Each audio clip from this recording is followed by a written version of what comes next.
کون ہے یہ خود؟ کیا تمہارا نام ہے؟ کیا تمہاری نوکری ہے؟ کیا تمہاری فیکٹری ہے؟ کیا تمہاری ذات، برادری، مذہب، فرقہ ہے؟ کیا تمہارا سٹیٹس ہے؟ کیا ان کو جان کر تم رب کو جان سکتے ہو؟ تو پھر کون ہے وہ؟ کون ہے خود؟ کون ہو تم؟ وہ جو میں کے سارے لیبلوں سے ماورا ہے، وہ جو تمہارے مینٹل سٹرکچر سے ماورا ہے، وہ جو میموری کارڈ کے بغیر بھی ہے۔ اسے جان لیا تو رب کو جان لیا۔ قطرے نے جان لیا کہ وہ قطرہ ہے تو اس نے یہ بھی جان لیا کہ وہی سمندر ہے۔ کرن نے جان لیا کہ وہ کرن ہے تو اس نے یہ بھی جان لیا کہ وہی سورج ہے۔ سیل نے جان لیا کہ وہ سیل ہے تو اس نے یہ بھی جان لیا کہ وہی انسانی جسم ہے۔ زندگی نے جان لیا کہ وہ زندہ ہے تو اس نے یہ بھی جان لیا کہ وہی کل زندگی ہے۔ ذرے نے جان لیا کہ وہ ذرہ ہے تو اس نے یہ بھی جان لیا کہ وہی صحرا ہے۔ سمندر کیا ہے؟ قطروں کا اکٹھ ہی تو ہے۔ صحرا کیا ہے؟ ذروں کے اجزاء کا کل ہی تو ہے۔ جسم کیا ہے؟ خلیوں کا کل ہی تو ہے۔ خدا کیا ہے؟ خود کا مجموعہ ہی تو ہے۔ تم اس دنیا میں خود کی تلاش کے لیے ہو۔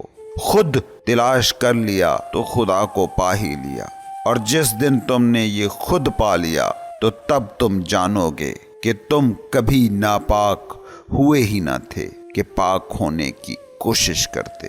تم یہ جان لوگے کہ تم کبھی انلائٹنمنٹ کی حالت سے ایک پل کے لیے بھی باہر نہیں گئے ہو۔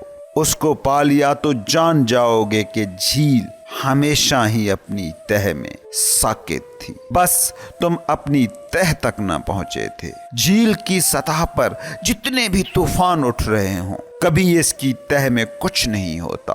وہاں ہمیشہ سکوت ہوتا ہے، سکون ہوتا ہے، کوئی شور نہیں ہوتا۔